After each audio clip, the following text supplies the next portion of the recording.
एक साहूकार था जिसके 7 बेटे और एक बेटी थी। सातों भाई बहन एक साथ बैठकर भोजन करते थे। एक दिन कार्तिक की चौथ का व्रत आया। भाई बोला, बहन आओ भोजन करे।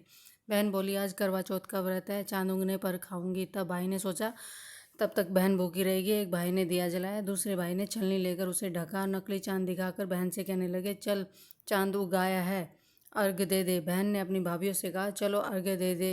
भाभी बोली, तुम्हारा चांद उगा होगा, हमारा चांद तो रात को उगेगा। बहन ने अकेले ही अर्घ्य दे दिया और जब खाने लगी तो पहले गिलास में बाल आ गया, दूसरे गिलास में कंकड़ आया और जब तीसरा गिलास मुंह की ओर किया तो ससुराल से संदेशा आ गया कि जल्दी आओ।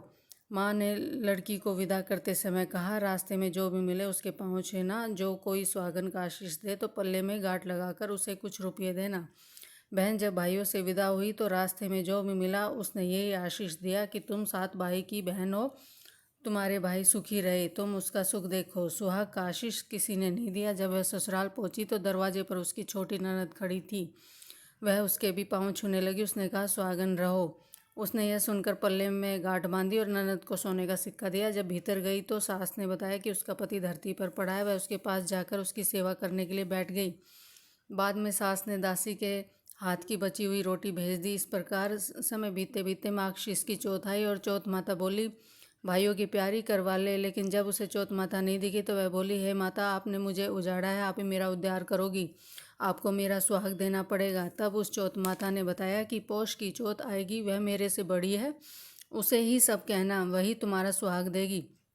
पौष की चौथ आकर चलेगी, माघ की फाल्गुन की चौथ आकर चलेगी, चैत बैसाख जेठ आषाढ़ सावन भादों की सब चौथाई यह कहकर चलेगी कि आगे वाली को कहना। आश्विन की चौथ आई। उसने बताया कि तुम पर कार्तिक का चौथ नाराज है, उसी ने तुम्हारा सुहाग लिया है, वही वापस कर सकती है, वही आएगी, उसके पाँव पकड़कर विनती करना। यह बतलाकर वह चलेगी। जब कार्तिक की चौथ आई वह गुस्से में बोली, भाई की प्यारी करवा ले, दिन में चांद उगानी करवा ले, व्रत खंडन करने वाली करवा ले, भूखी करवा ले। वह सुनकर माता को देखकर उसके पांव पकड़कर गिड़गिड़ाने लगी, हे चौथ माता, मेरा सुहाग तुम्हारे हाथ में है, आप ही मुझे सुहागन करे।